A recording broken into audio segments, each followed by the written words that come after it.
There we are. We are live with Abby. Is it Kirschler? Yes, Kirschler. Yep.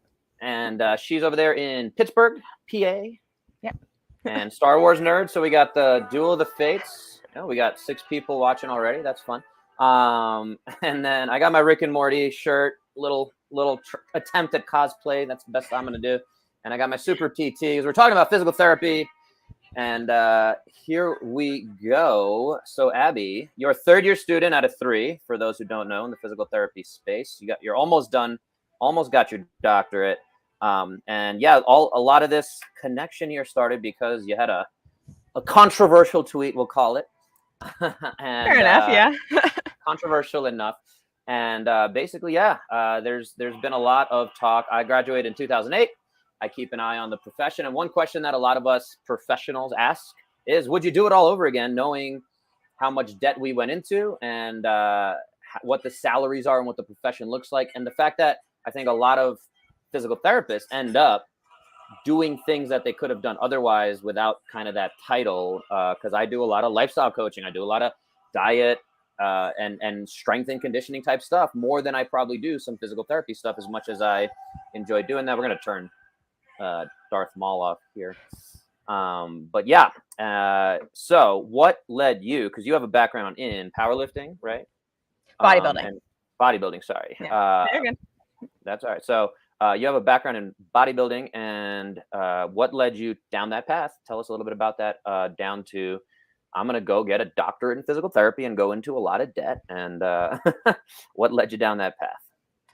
Yeah, so I had always been into lifting, sports growing up all my life pretty much. And I played rugby at Pitt for a few years, broke my foot, didn't know what a physical therapist was. And then I had to go to a PT to rehab that broken 5th metatarsal, actually was the injury.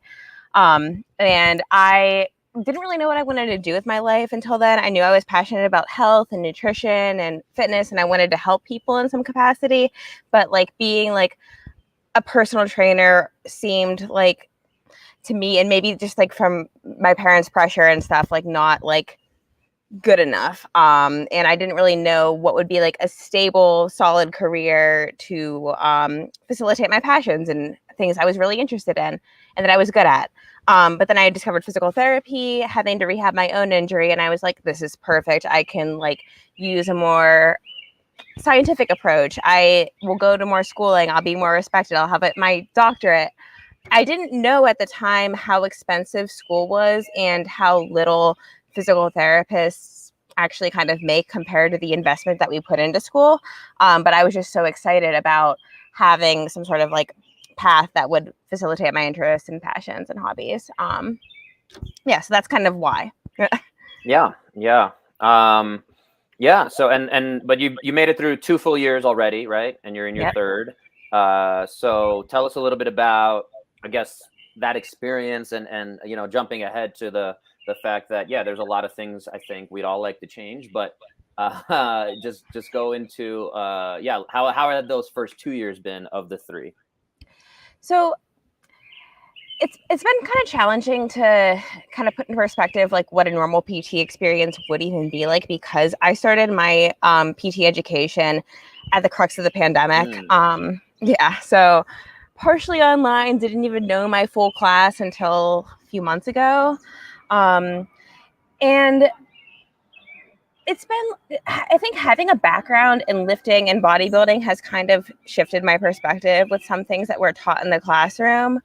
There are things that were like, you know, shoulder flexion with internal rotation is bad in the PT world, but I would do upright rows all the time in the gym for my delts, or I would do Arnold presses. And there are certain things that like, I was like, I don't know if I really buy into that. And the more I kind of dug into the PT space on social media and saw that some people were kind of coming up with like disconnects within the strength and conditioning fields and the PT space too, I was kind of like, I started kind of questioning how much I'm learning was really going to help me in my professional life and help me help people, which is my ultimate goal and why I wanted to go to PT school. And this isn't to say that like everything I'm learning in the classroom is useless or anything, but there are some things where I feel like my time could have better been spent elsewhere. Yeah. Yeah. I mean, again, I think a lot of folks joke about stuff like that from, elementary school, junior high school, trigonometry. How often do we use trigonometry or calculus in the real world? My program, I went to Long Island University, Brooklyn, and we were very heavy neuro focused. And I would say I don't use a lot of neuro stuff. Like I've, if it was, 60% of our curriculum, I probably, absorbed what I could from that. And again, I'm much more, I knew from the start as well that I wanted to be ortho sports, work with very active folks. And again, I appreciate all the other things that I learned, but, and being able to pass the board exam. But after that, that's really, I think, when you can go and choose and do what you want to do. And yeah, I think that's some of the responsibility of the program. I know you're kind of in it, so it might be, not that it's hard to see necessarily, but it's frustrating to be like, why am I learning this? And you also brought up the fact that there's some silly things like, why are we sitting here? Why do I have to drive to campus and park and get gas and everything when we could be doing this over Zoom? And I think that's, again, the problem with a lot of real world folks of like, this could have been an email, this could have been a memo, this didn't have to be a full use of my time. But yeah, so that's kind of the question about school in general, I guess, is it supposed to get you ready for the real world? So if you have how many kids are in your, or I shouldn't say kids, but I feel like an old man now since I got my doctorate in 2008, but how many folks are in your program? We have 59 total, I believe. Yeah. And I mean, just from what I've seen in my experience, of the 59, I would imagine at least 50 of them are probably going to be in some traditional role. And I don't know if you've had those conversations with folks in terms of staying in an insurance-based model, being in the hospital system, that kind of thing. So do you, at this point, have you had those conversations with your classmates? Is that something you guys have talked about, thought about? It sounds like you're not going down that path necessarily. Yeah, I would say so. A lot of us have kind of like sort of teased out what we're really, really interested in and what we really want to spend our time doing with our last clinical rotations. And I do think that's another frustration of PT school too, is, say you're really set on outpatient ortho or inpatient rehab, you might not necessarily get the clinical rotation you're going for, and you still have to learn all these things. But it is something I've talked about with a few of my classmates. There's definitely a subset of people who are very much like, I want to do cash-based, I want to do sports, like, college level and things like that. Whereas I do agree with you. I feel like the majority of my classmates, probably like 50 or so, are going more towards the traditional route. Yeah. And along those lines, so let's come back to the cost of school. So do you want to share with folks here approximately how much that cost or the loans are? And we can talk a little bit about what salaries look like and things like that. Yeah. So I was fortunate enough that my parents were able to have some money for my undergrad degree. So I didn't have to take out too many loans for that. But PT school, it's about $40,000-ish per semester. Per year for Pitt, per year. Technically, it's a state school. Is it a state school? It is a state school. Yeah. That makes it cheaper. Right. Yes, it does make it cheaper. So for out-of-state students, it would probably be even more. I honestly do not know exactly how much they pay, but it's still quite an investment. And as far as like the the salaries you can expect after graduation, it's a little bit less than you'd really expect for a doctorate degree, really. And the return on investment, in my opinion, it just depends on your situation, really, and how much loans you're going to have to take out. But for a lot of people, I'm not sure if it would be worth it. Yeah, there's a really, kind of scary, extreme example of this. I don't know if you're familiar with Ramit Sethi. He wrote a book called I Will Teach You to Be Rich, and that's kind of his brand. He talks about basic financial literacy stuff, and he had 2 physical therapists. I don't know if they shared where they graduated from, but they graduated a few years ago, and they shared the experience of how kind of the costs were very surprising to them, which I think that's another part of this conversation. Like, you sound like you at least had some understanding of maybe what it's going to look like at the end of it, and now you're just like a little more disappointed in all these kind of hurdles you're kind of having to jump and hoops you're having to jump through. But yeah, what they shared is at their graduation, they both went to the same program, and it was like, hey, congratulations, you're doctors. Here's your white coat. Good for you. And here's an envelope of how much you owe. And it was like, $200,000 something total, 250, whatever it was. And I think it sounded like, again, they didn't go as much into detail about this, but they had like 2 or 3 kids. I think they bought a house, it sounded like, but now they're up to $828,000 in debt. In a few years. So on top of student loans and payments, and he went through like, what are some of the ways you can, what should you prioritize? What should you be paying down, this and that? But at the end of the day, again, there's that question, like when I'm listening to that, like they made the choice to take on this huge student debt, and then they made a choice to have X amount of kids, which has a lot of financial implications. And then they made the choice to get a house, which again, like there's other options. It sounds like that's what they did. But it's a scary thing. And again, he talks about, I think, looking at some of the recent statistics, is physical therapists and veterinarians are 2 of the professions where we are spending a lot on education, and the salaries are just not there. So again, the salary numbers I know around the country is probably, for a new grad, you're going to be somewhere between $60,000 and $75,000 a year is kind of that. And so if you have $150,000 in student debt, that equation becomes a little tricky. And yeah, again, you might have to just suffer or find ways to really cut down your cost of living and things like that. And as you alluded to, everyone's complaining about gas prices these days. So there's stuff like that where if you can't, I was pretty lucky. I was in New York City and I had a pretty good situation. Again, I didn't have to have a lot of expenses, even though it's New York City. I found ways that I think I was able to, knock down my student debts pretty quickly and still be making pretty good money. So, but yeah, let's bring it back to that whole concept of, do you have a plan, I guess, graduating of, kind of what you want to do in terms of, or what your expectations are for a salary? Yeah. To be completely honest with you, my plans for post-grad have changed so much since I even got into PT school. I used to be like sports residency. I want to like work for a pro team, college team, all that. I think a lot of people's kind of maybe mindsets and thoughts on life and things have kind of shifted since the pandemic. And I really kind of had a shift in my priorities. My dad passed away in 2020, like when my first year of PT school, out of nowhere, sudden heart attack. And that just kind of really changed my perspective on things. And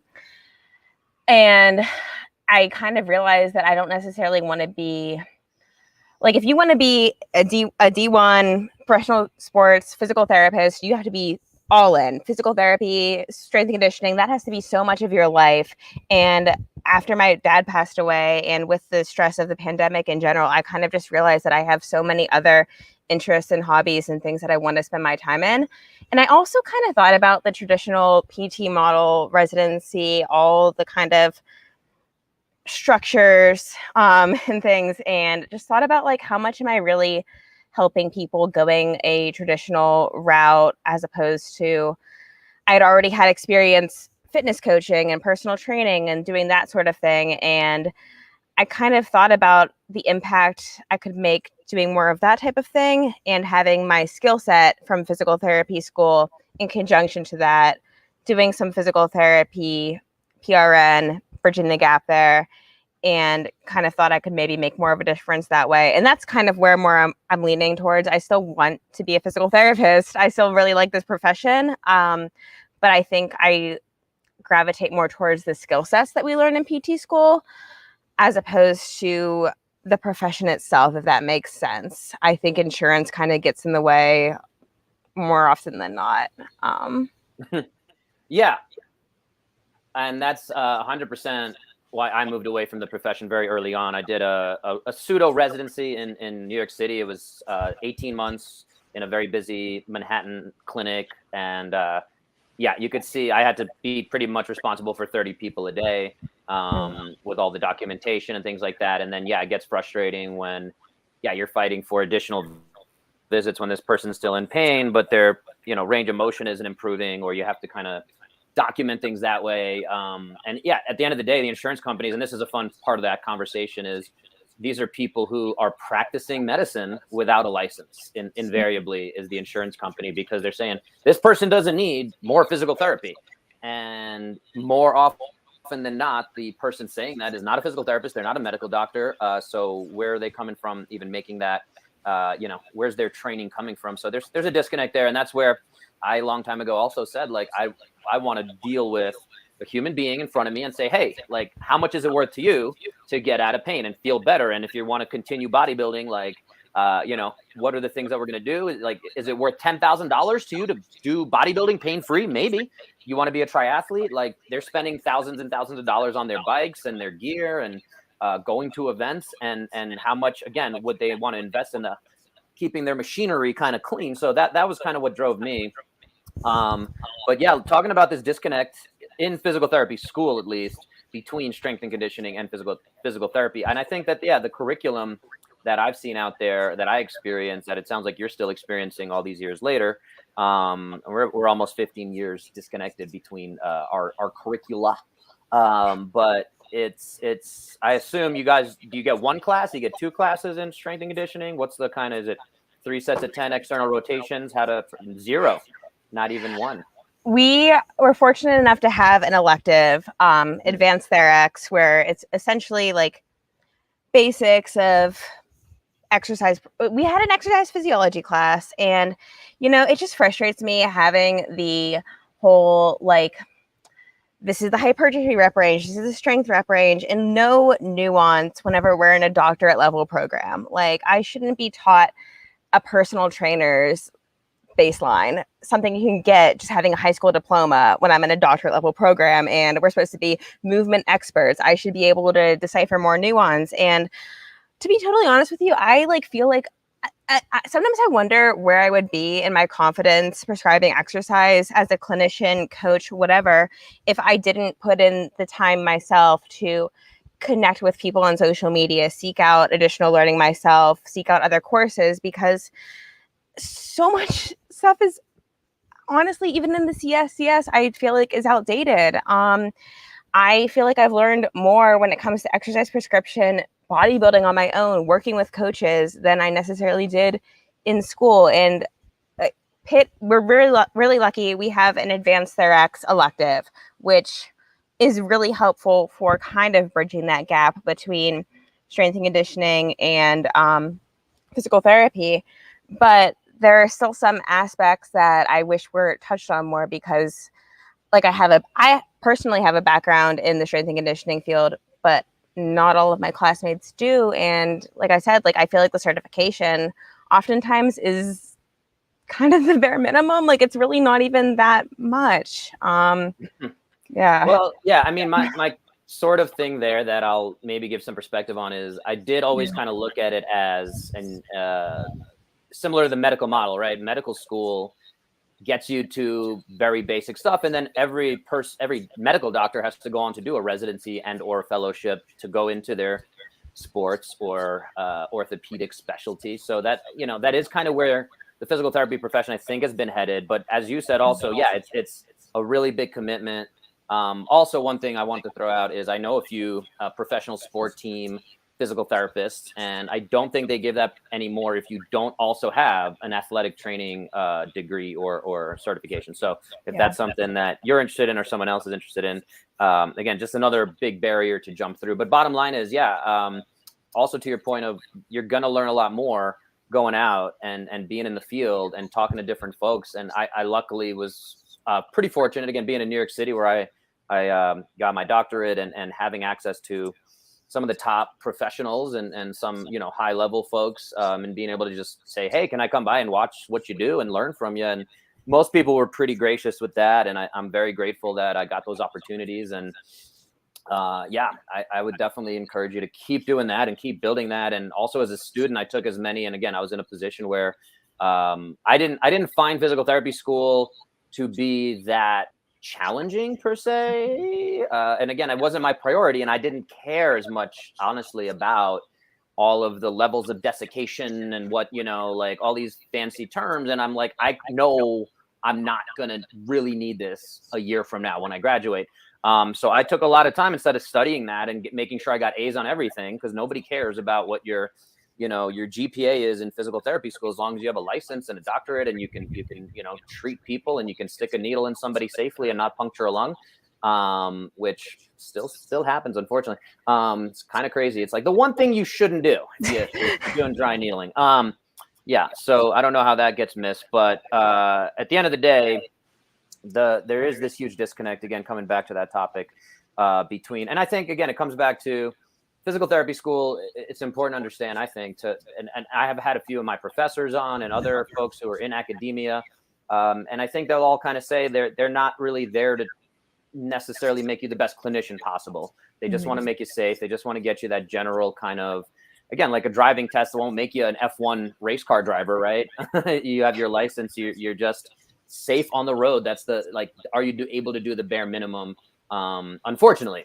And I think a lot of folks feel that same frustration, especially if you're coming from that fitness space into physical therapy, and know that that's what you want to do. And you're like, can we get some more? Then, like you said, yeah, empty cans are not great for for your shoulder technically, but is there a place for them? Maybe.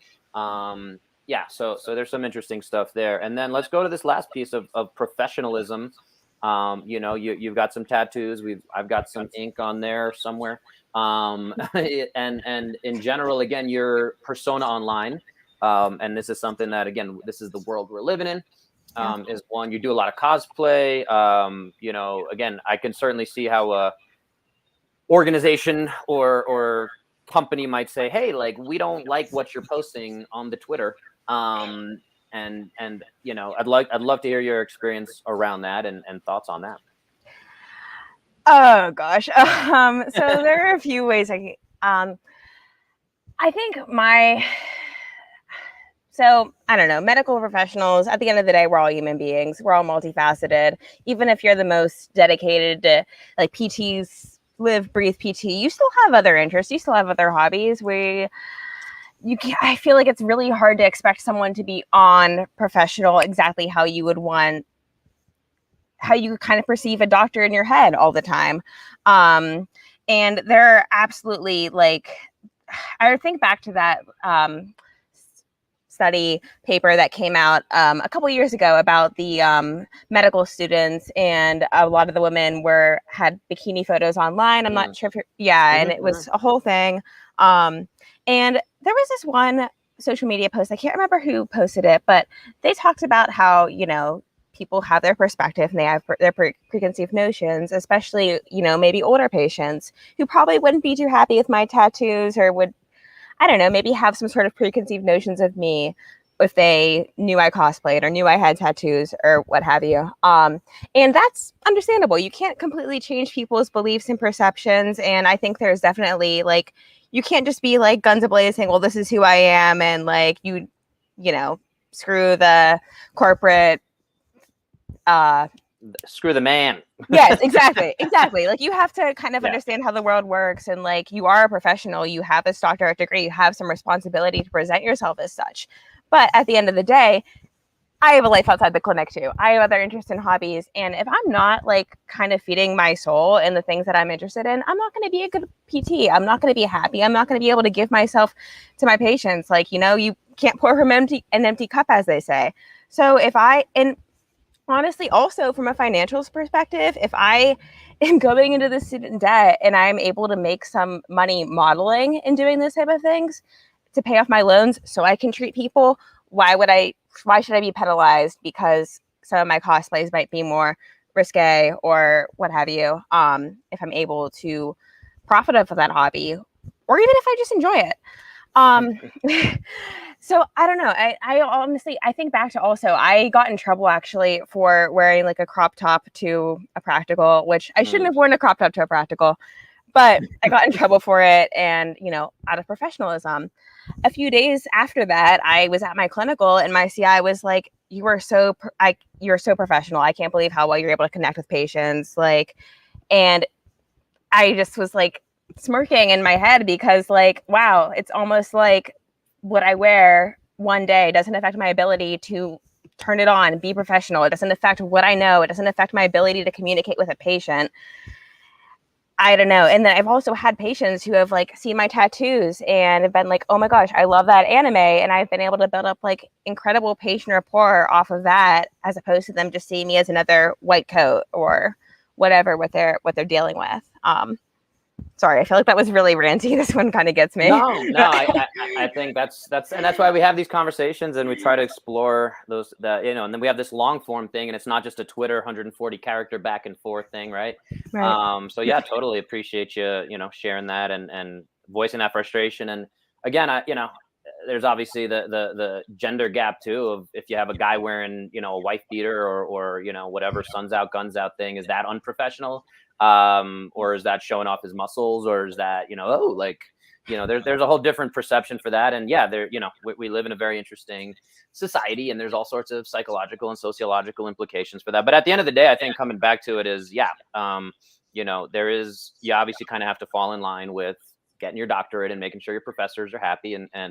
But then when you're out on your own and you're appealing to the real world, that's where you can niche down on anime, cosplay. You could probably, do that. I heard somebody actually on Twitter was sharing, somebody just specializes in giving truckers, long haul truckers, a whole program of stuff they can do to keep their bodies healthy. So, to your point also earlier about strength and conditioning and physical therapy, I tell a lot of people, especially active folks who are in the CrossFit space and things like that, that if you go to a physical therapist and they don't have a squat rack in that space, there's probably a disconnect if they don't know how to get you from yellow rubber bands to deadlifting 500 pounds. There's a disconnect there. And unfortunately, there is that little gap. So at the end of the day, there's an abundance mindset. And I think that there's going to be enough humans who are going to connect with you. There's probably going to be people who are going to be offended by you as me. I'm a New Yorker. I'm loud and I'm brash, and I'm sure I've turned a lot of people off, and I'm okay with that. And, I try to, you can only,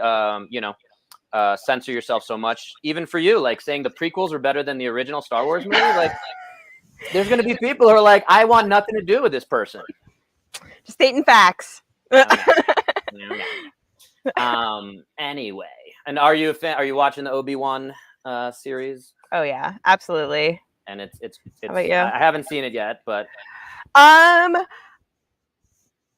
okay, they're definitely okay. I want to say they're definitely baiting prequel fans. There's a lot of nostalgia fan service where the writing could be a bit better, but episode 5 was peak. And if anyone who's listening saw that episode, they know what I'm talking about.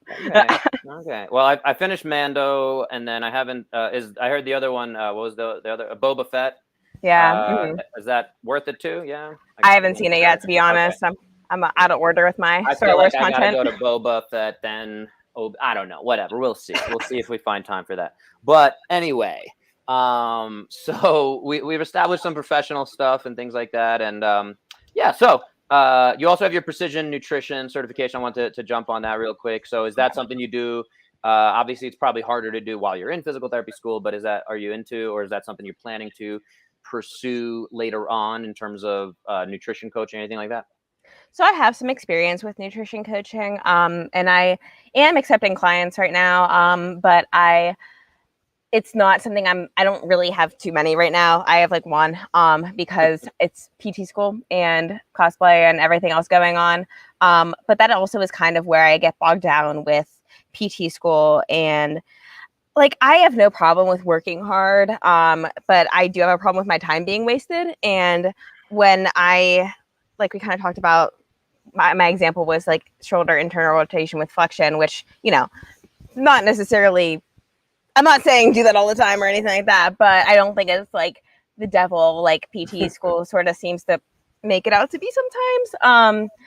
But sorry, going off of that, I do feel like I've been able to make an impact on people with online coaching, with the nutrition, addressing nutrition, addressing actual strength and cardio, other things that people things that people have going on that affect their rehab too, which I do feel like in my program, it's starting, like we have talked about this. We had a health and wellness class, and I feel like it's been kind of brought up more and more. But I do feel like the insurance model makes it really hard to address the whole person and really get them as healthy and good as we want them to be, which I feel like a lot of us went to PT school because we want to help people. And it's really frustrating to see when the corporate model doesn't always contribute to that. And yeah, I feel like a lot of times I'm able to help people more from a nutrition standpoint, from a fitness coaching standpoint than I am from a physical therapy standpoint. And that's where I get frustrated with having my time wasted in PT school because Yeah. And I'll just add to that. I move my practice. I do 5 pillars of health. So I do talk about movement practice, moving them from a rehab to an active movement concept. And then nutritional stuff to me is vital, that again tends to get missed. And then recovery practices and understanding sleep and stress and things like that, mindset, and then connection. I also always want to touch base with, and definitely the insurance model does not allow any of that stuff. Even the movement stuff is questionable. So, and that to me is like 20% of the equation. And even again, the insurance model is limiting. So it's something I've actually pushed when people are, and the APTA, I'll give them credit. They do have on their website at least, and I've had journal clubs with other clinicians and physical therapists, especially during COVID, where we talked about clinicians in that group, and they were basically all scared to talk, or they felt they didn't have the time to talk about nutrition with their clients. And I'm like, why? Who? Like what? Like how? We're doing a disservice to our people, to our patients, our clients, if we're not touching on that. And again, if you want to get the maximum recovery period, there's just basic biological stuff, physiological stuff that if folks aren't getting enough protein, or they're eating stuff that is slowing down their ability to heal, they need that education. I think, again, it's incredible that we're not there yet. And again, I think 10, 20 years from now, hopefully we'll look back and be like, those guys didn't know what they were doing. And I actually try to reach out to physical therapy clinics as a physical therapist who understands nutrition pretty intensely, I would say. And I offer them, hey, if you have someone coming in for ACL rehab, I think you should offer them this additional service that I provide of nutritional coaching. And they should be doing that from day one to get the most out of their rehab. They're going to get better results. You're going to look better. I'm going to look better. They're going to feel better. It's a win-win-win. I don't know where the disconnect is, but yeah, a lot of physical therapy places just don't have the bandwidth for that, or they just feel like, oh, we can just give them a little handout and they'll figure it out on their own. So I don't know. And like you also said, a very important thing that I want to highlight is, I think everyone gets into the profession, especially physical therapy, to try to help people and try to be one-on-one. That's where I found it. I was originally looking into chiropractic, and I was like, this doesn't feel very scientific. Because I had an ankle sprain, and my chiropractor, the team doctor at the time in high school, cracked my back, and I'm like, this is amazing. What's happening here? Like, I didn't really have a result, but I'm like, I want to figure out how cracking my back is going to fix my ankle. Turns out, doesn't. But then I went to orthopedic surgery, and I was like, I want to be this. This is the real medicine. And I went and interned with him, and he was injecting people's knees and pulling stuff out of other people's knees, and I'm like, and spending 5 minutes with each person, and I'm like, this doesn't seem like what I want to do. But he talked about physical therapy, and that's kind of how I discovered that, of like, you're gonna do your total knee replacement, and then you're gonna spend all your time with Abby. And you guys, she's gonna really, get you moving right and all that. So I was like, that sounds like what I want to do. And, that kind of led me down that path. So, coming back to you for a second, I do want to say again, it's exciting to see that you're able to see the future. You're able to see the things that are going on. And I definitely encourage you to, have you talked to other clinicians, at least on Twitter or social media? I know, in terms of like what to expect and how to maybe get through some of these frustrating times? Yeah, I definitely have a bit. I've worked as a rehab aide at a pretty big sports medicine clinic for like 6 years or so now. So I have a lot of friends who are physical therapists. I've connected with a good bit of physical therapists on social media, and it's really reassuring to be able to connect with like-minded PTs like yourself and kind of see that there are other ways to take what I'm learning in PT school and apply it to like help people more than I feel like I'd be able to in the traditional PT route. And kind of like to touch on one point that you made, like spending all your time with a PT, I don't think I think we take for granted how much our patients will really tell us about like the whole picture of their health over the course of these sessions. Like especially working at a bigger clinic as a rehab aide, there were things that this patient would tell me about their course of care that like I'm not sure if the PT themselves would have heard it unless the patient told me this. And I'm not sure that every rehab aide would necessarily know what dots connect there. That's a whole other topic, though, as far as rehab aides and the skill set involved there. But to go back to what I was saying earlier, our patients tell us so much, and they will tell us, a bit about their diet, a bit about their sleep. Maybe not as directly as we would like, but they're still feeding us information as we ask them about their course of their day as we're treating them.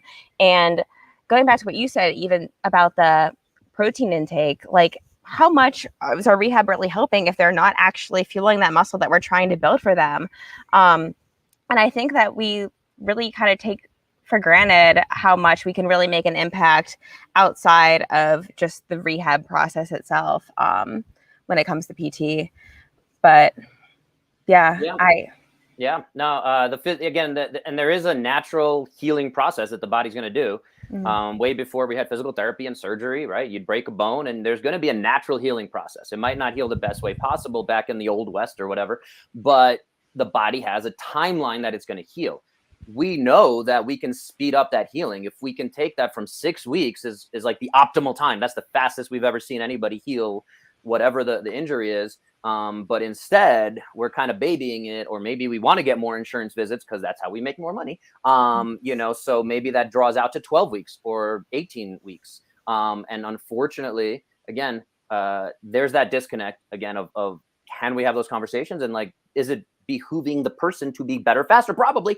Workers' comp, and I don't know if you've had to deal with that yet, but that's a whole can of worms where, again, people get injured at work, and the company has to kind of pay for that. And nobody, generally, the perception is those folks are not in a rush to go back to work because they're getting paid to not work. It's a vicious cycle. And again, I'm not calling anyone out, but anyway, the point is it gets a little cloudy. And the other part that I want to go ahead. Sorry, just to interrupt real quick. I actually had my most recent clinical rotation, not the one I'm currently at, but my last one was a workers' comp. It was Concentra. And I definitely had kind of a preconceived notion that people there were not going to want to go back to work. And there was like maybe 1 or 2 patients who I think were maybe malingering, but like most of my patients, I had to hold them back from doing too much or going back too early. So yeah, sorry. I just wanted to. Yeah. It's and again, like I said, there's stuff on all sides of it. And again, Concentra is an interesting one, right? They're a bit of a mill, dare we say? Yes, a little bit. I would agree with that. Yeah. So there's these big national chains. ATI is another one that has a lot of kind of negative reputations for the way they do business, and again goes against a lot of evidence-based practice. And those of us who are trying to say, hey, we're physical therapists and we're here to help, and then you have these people over here giving us kind of a bad reputation and that's always kind of that negative example I think we can give. And again, all these kind of political lines we have to play to some extent of, I am the alternative to hot packs, massage, the traditional way you think of physical therapy. Ultrasound is something I haven't touched in a very long time. And, for many, many reasons. And I've gotten into some fun arguments about that recently. But the other part of this too, that's really interesting is, again, as you go out, and you become a clinician and a doctor of physical therapy, a licensed practitioner, it's also interesting. We have this kind of internal battle of our profession of physical therapy. Is the APTA, American Physical Therapy Association, doing everything they should be doing to move our profession forward? I think, again, they have good intentions. They get bogged down by people arguing, and just like a lot of other, just like the entire U.S. government, we could certainly argue about that. We're not going to go down that rabbit hole. But then there's the other battle, if you will, of physical therapists against chiropractors, and talking to the general population, the consumer, of saying, hey, I think you're kind of wasting your time. And this is a big one that I've been meaning to do a whole video on, is out here in Colorado. Again, people are into a little bit more alternative type therapies, but there's a number of chiropractic offices that offer these like $29 evals and x-rays, and then they sell them on a $6,000 package that they're going to come in for the next 6 months and get all these adjustments and decompressions, and that's going to fix them. And the reality is there's zero evidence to show that's going to work. And again, I'd love to see anyone who's gotten any kind of success off of that. And if they have, good for them. But give me $6,000 for the next 6 months, you're going to be one of the healthiest people I will ever know. and you know, like we can get a lot more value out of that. Unfortunately, again, I think these places are a bit predatory. And I hope like a John Oliver would do some kind of thing on that. But you know, there's a lot there. But yeah, that's the other thought. Again, I'm all for interprofessional cooperation and things like that. So I don't know if you've again started thinking about, or that's even you know, in your wheelhouse at this point of looking at chiropractors, acupuncturists, other healers, and again, you get this interesting thing with personal trainers who are like, I do corrective exercise, so you know, come see me. So there's a lot of interesting stuff there. And at the same time, I've met personal trainers who I would trust more than I trust a lot of physical therapists. Absolutely. So, you know, these labels and these licenses, there's a lot to be desired. You know, you're now getting knees over toes guy. I don't know if you've seen his stuff. I have, yeah. Ben Patrick. And again, he's just a guy who went through a thing. I think that there's a lot of interesting stuff in what he does. I like doing sled drags. I don't know how useful tibialis anterior raises are for somebody with back pain. But you know, this becomes the like, this is the cult of this is going to cure me. And I've seen a bunch of people not get better with his stuff. I've seen a bunch of people get worse doing his program, thinking it's going to heal my knee situation. And again, that's where hopefully my takeaway from all these things, in the grand scheme of folks I've had on before, and hopefully would love to hear your thoughts on this at the end of the day, is if you know, you're out there and we have a better team of people practicing better physical therapy, and really showing that, hey, this is how we heal the body. Again, Ben Patrick, he became really, really popular. He's got millions of followers. And again, he's not a physical therapist. You know, he's got the respect of guys like Kelly Starrett and Mark Smelly Bell, because he's done an amazing job of marketing. And he's onto something with some of his stuff. But it's enough, and there's enough of a need of people being like, I'm tired of knee surgeries. And you know, there's a huge gap there. So yeah, I'd want to know again, you know, or at least leave you with that thought of when you do graduate, and getting through all these frustrating stuff, would be just go out and be the best freaking, whether you niche down or you don't, just be the best freaking physical therapist you can be, and keep elevating this profession, because there's going to continue to be the Concentras and the ATIs and the, we'll call them bad physical therapists, you know, and then again, there's the bad chiropractors like the ones I just talked about. There's also, again, great chiropractors that I've had on this podcast. And I would definitely, I've trusted my wife to go, hey, I'm not going to crack your neck. Let's let this chiropractor over there crack your neck if you're having some neck stuff going on, or we can do some other stuff for it. But yeah, so I've talked too much now too. But yeah, I guess that, do you have any thoughts on kind of that, different disciplines or any of that stuff? Yeah, I mean, like I was kind of off of the original kind of tweet that you recruited me off of, like sometimes regretting going to PT school. And I don't regret going to PT school. Like I think the things I have learned here, the profession of PT, I do love it. And I don't want anything I'm saying here to really come across as like hating on my school or profession, because I don't hate that. I just think that the way that we're executing things is not optimal. And that's why you see people go to these chiropractors or fitness gurus. And, you know, unfortunately, nuance is not sexy. It doesn't sell well. It's not in, that's why the chiropractors, this is going to fix your pain. People just want a quick fix. It's just human nature. I want a quick fix for all my problems too. Like, I don't want to put in more work than I have to. But I think that like the traditional insurance model, kind of like we're moving on a more online lifestyle, whether we like it or not, and it's been accelerated since the pandemic. And that's why these influencers and people are able to make so much more of an impact. Also, just like the cost of these copays for some people is just insane. And I mean, not to mention like gas prices right now. Like, if I can figure out how to fix myself from someone on Instagram, why should I pay this person?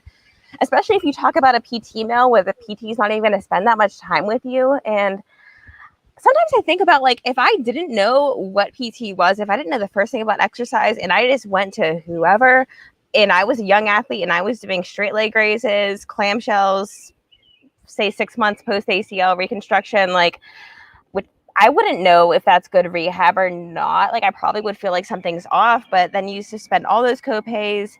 You're not making an optimal rehab. Sorry, I'm ranting again. No, that's But all right. at the end of the day, I just feel like there is it's tough because, we can hate on these other health gurus and things as much as we want. We can say that they're speaking out of scope, whatever, as much as we want. But like, are we really doing that much of a better job at actually helping people? I mean, I am. Well, yeah, a lot of PTs are. I'd like to think so anyway, but yeah, I mean, but that's the thing. I think everyone does have the best of intentions, and totally, it's a tricky game, and that's why, again, I appreciate you coming on here and talking through this. And I did want to pull up your original tweet. So, do you feel like you've kind of gotten through that? To be honest, the more time I spent in PT school, the more I wish I would have more thoroughly researched the field and looked at other career options. Yeah.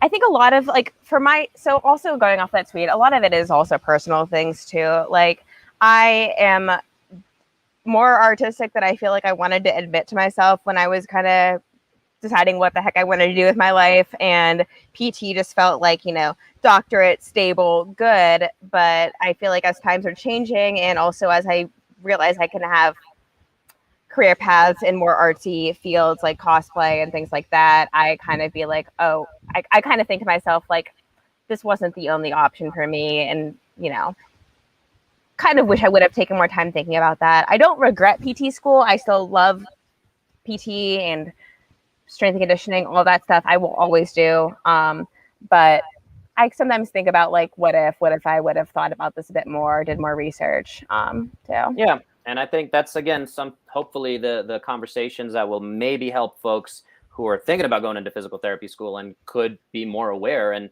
again, I think it changes your mindset too. Again, a lot of people go into parenthood not really knowing what to expect. And you're always like, wow, if I had only known this or that. I started rock climbing, and I just wish I just did a thing where I wish I knew somebody had told me, like, hey, your shoes should get resold because you don't do it soon enough, then those shoes are useless. So I just lost a pair of rock climbing shoes just because nobody told me, and I didn't know where to go for better information. And I blame my wife, who is an experienced rock climber and did not tell me. But anyway, that's one of those things that on a small scale, very different. But yeah, the same thing for physical therapy school. I do think it's worth having that conversation. And again, I have this conversation with a lot of experienced clinicians, and it's not 100% like, I definitely would go back and do my doctorate. Right. And again, especially with the way prices have changed, again, I think I came out of school with about $100,000 in loans. And I was in a good situation, like I said, where I was able to pay that all off within maybe 10 years. And, that's a pretty aggressive rate. I think people tend to pay them off over 20, 30 years in general. So depending on what you're doing. And again, you go to the example of the podcast I mentioned earlier, they got up to $828,000 in debt. And that's just it's a sad story. But yeah, that's something that seems impossible to crawl out of for the rest of your life almost. And just a real quick thing on that one was he was, I think, doing a pretty busy, I think he was doing some kind of cash-based stuff or and working in a clinic too. And I think he was making like $125,000 as a PT, which is not unheard of.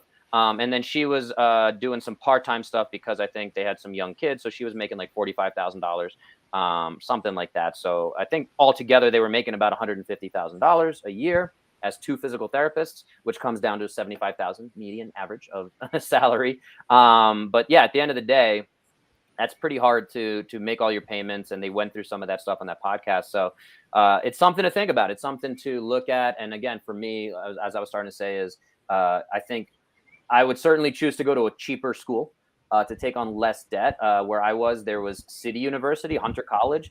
I think their program would have been a lot cheaper than I went to a private university. Long Island University is not a state school, even though it's got Long Island in the name. You'd think it'd be a state school, but it's not.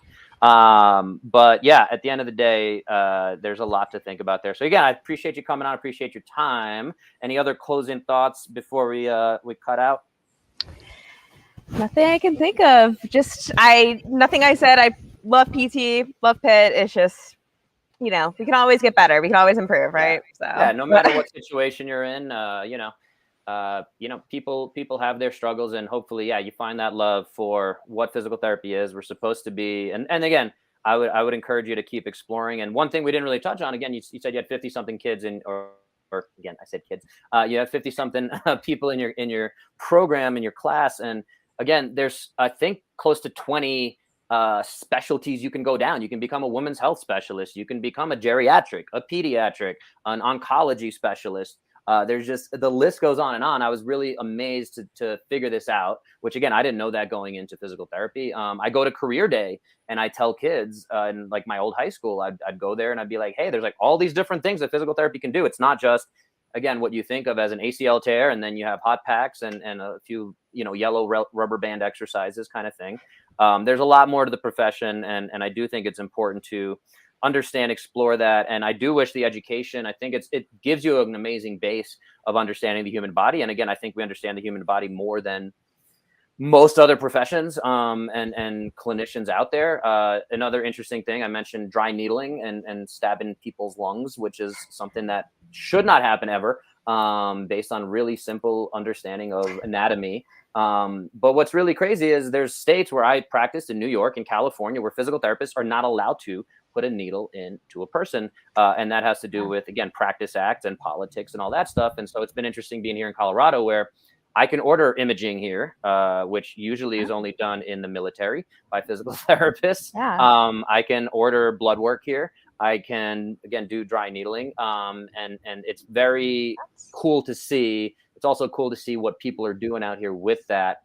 So there's hopefully, again, some evolutions that we're going to see and people taking advantage of some of these kind of opportunities and growth and evolution. And again, it's just tough for an organization like the American Physical Therapy Association to say, we see all your problems, and they just got to pick their battles. So they might be battling still over Medicare cuts and things like that because it's affecting the majority of clinicians.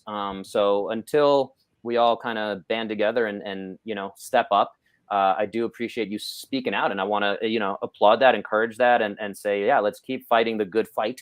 And the cliche quote of be the difference you want to see in the world and all that good stuff. And at the end of the day, we gotta, I think, hopefully, look to guys like Craig Liebenson, who's shared this convo out. Hopefully he's listening and has some thoughts, and maybe he wants to share them at some point. But yeah, I think there's tons of good stuff out there. But yeah, we're still the minority, unfortunately, I think, of those trying to change what the status quo is. And so hopefully, again, if you can do that earlier on in your career, that might be an amazing jump off point.